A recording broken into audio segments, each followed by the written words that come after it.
এরা শুধু পানি আর একটু রোদ পেলেই হয়ে যায়। এই কারণে আমার গাছের অনেক জায়গায় দেখবেন শাক নেই। এখন আর মেহেরিশকে নিয়ে আমি এগুলো করতে পারি না, কোনো খাবারই খেতে চায় না। কাজে কত বড় প্রেশানি একটা মায়ের কাছে, অন্যরকম একটা মানসিক শান্তি কাজ করে, একেবারে একা একা লাগে। তাহলে কোনো কাজেই আপনার একঘেয়েমিটা চলে আসবে না, অনেক বেশি মজা, একেবারে অর্গানিক। আসসালামু আলাইকুম everyone, welcome to my new video. সকালে ঘুম থেকে উঠে একটু ব্যালকনিতে চলে এলাম। এই সময় আমার ব্যালকনিতে প্রচুর রোদ থাকে। মেহেরিশ এখনো ওঠেনি, তাই ভাবলাম একটু গাছের সাথে সময় কাটাই। এখন আর তেমন কোনো গাছই নেই, আর এখন গাছ লাগালে গাছের একদমই যত্ন নিতে পারবো না, তাই আর গাছও লাগাই না। আলহামদুলিল্লাহ আমার পুঁইশাক গাছগুলো অনেক সুন্দর হয়েছে।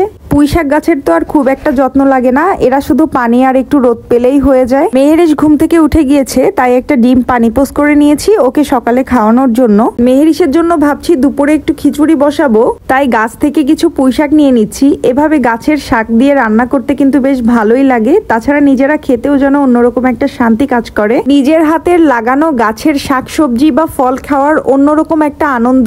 আমি এখন মেহেরিশের জন্য সবজি বা খিচুড়ি যাই রান্না করি না কেন, গাছ থেকে এভাবে আমি শাক তুলে তুলে তার ভিতরে অ্যাড করি। এই কারণে আমার গাছের অনেক জায়গায় দেখবেন শাক নেই। আমি বড় বড় পাতাগুলো এইভাবে ছিঁড়ে ফেলি, কারণ যে পাতাগুলো একটু বড় হয়ে যায়, বতি হয়ে যায়, সেগুলো কিছুদিন পরে অলরেডি হলুদ হয়ে যায়, তখন আর সেগুলো খাওয়া যায় না। আর সেজন্যই আমি বড় পাতাগুলো ছিঁড়ে খিচুড়ি বা সবজিতে অ্যাড করে দেই। এদিকে হনুফা চলে এসেছে, ওকে বলেছি চুলাটা একটু পরিষ্কার করে দিতে। এখন আর মেহেরিশকে নিয়ে আমি এগুলো করতে পারি না। প্রথমে ভেবেছিলাম মেহেরিশের জন্য খিচুড়ি বসাবো, তারপর ভাবলাম না, ডাল দিয়ে সবজি করে দিই, সেটা খেতে মেহেরিশ আরো বেশি পছন্দ করে। আমি আমার বাচ্চাদেরকে ছোটবেলা থেকেই প্রচুর সবজি খাওয়ার অভ্যাস করি, বাট বড় হলে ওরা আর খেতে চায় না। আরাসকেও আমি প্রচুর সবজি খাওয়াতাম, মেহেরিশকেও খাওয়াই, কিন্তু আরাস এখন আর বড় হওয়ার পর থেকে সবজি খেতে চায় না। শুধু সবজি না, আরাস এখন কোনো খাবারই খেতে চায় না, খাবার নিয়ে অনেক বাহানা করে। এটা শুধু আমি না, বেশিরভাগ মায়েদেরই বাচ্চার প্রতি একটাই কমপ্লেন, বাচ্চারা খেতে চায় না। আর এটা যে কত বড় প্রেশানি একটা মায়ের কাছে, সেটা যার বাচ্চা খায় না তারাই বোঝে। বাচ্চারা খাবার খেলে অন্যরকম একটা মানসিক শান্তি কাজ করে। বাচ্চাদের হেলদি খাবার খাওয়ানোর জন্য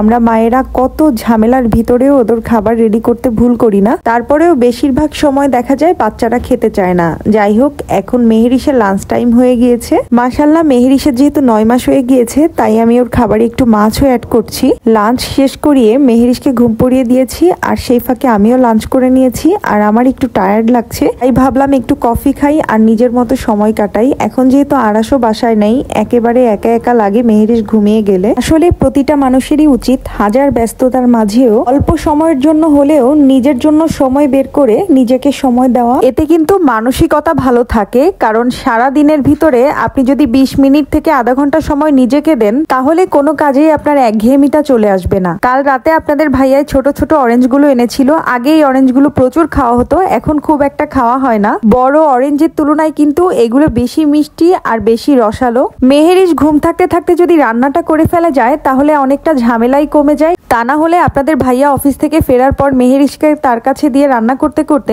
অনেক রাত হয়ে যায়, আর রাতে খেতেও অনেক দেরি হয়ে যায়। আসলে বাচ্চারা ছোট থাকা অবস্থাতে লাইফের পুরো রুটিনটাই চেঞ্জ হয়ে যায়। খাওয়া দাওয়া, ঘুম, গোসল, কোনো কিছুরই কোনো ঠিক ঠিকানা থাকে না। তারপরেও বলবো, এই জীবনে অন্যরকম একটা মজা। এখান থেকে 5 বছর পরে আমি হয়তো সবকিছু আমার রুটিন অনুযায়ী করতে পারবো, বাট বাচ্চাদেরকে যে সময় দেওয়াটা, ওদেরকে কোলে নেওয়াটা, এটা আর কিন্তু কখনো করতে পারবো না। জীবন যখন যেমন, তাকে সেভাবেই এনজয় করতে হয়। আমাদের জীবনের প্রতিটা অধ্যায়েই সুন্দর সুন্দর কিছু মুহূর্ত থাকে, আর প্রতিটা মুহূর্তকে সুন্দরভাবে এনজয় করার নামই জীবন। আজকে খুব শর্টকাট রান্না করে ফেলছি। পটল ভাজি করেছি আর টমেটো দিয়ে পাবদা মাছ ভুনা করব। রান্না প্রায় শেষ, এখনই মেহেরিশ উঠে গিয়েছে, আর মেহেরিশকে ভাবছি আমি একটু অরেঞ্জ জুস করে খাওয়াবো। মেহেরিশকে সাধারণত আমি মালটার জুসটাই বেশি দেই, কারণ মালটা জুস করা একটু বেশি সহজ। বাট আজকে যেহেতু বাসায় মালটা বা বড় অরেঞ্জ নাই, তাই এই ছোটগুলোই আমি জুস করে খাওয়াবো। এই অরেঞ্জগুলো বেশি ছোট, তাই আমি এখানে অনেকগুলো অরেঞ্জ একবারে ছুলে নিয়েছি। আর আজকে আমি কোনো ধরনের কোনো ব্লিন্ডার ইউজ না করে অরেঞ্জ জুস করে ফেলবো। এই জুসটা খেতে কিন্তু ব্লিন্ডারে করা জুসের থেকে অনেক বেশি মজা, একেবারে অর্গানিক ওয়েতে জুস করা যেটাকে বলে। অরেঞ্জগুলো থেকে আমার এই পরিমাণে জুস হয়েছে, মেহেরিশের জন্য যেটা এনাফ। এখন এটা আমি মেহেরিশকে খাইয়ে দিব। তো আজকের ভিডিও এখানেই শেষ করছি। সবাই ভালো থাকবেন, সুস্থ থাকবেন। পরবর্তী নতুন ভিডিও দেখার আমন্ত্রণ রইল। আল্লাহ হাফেজ।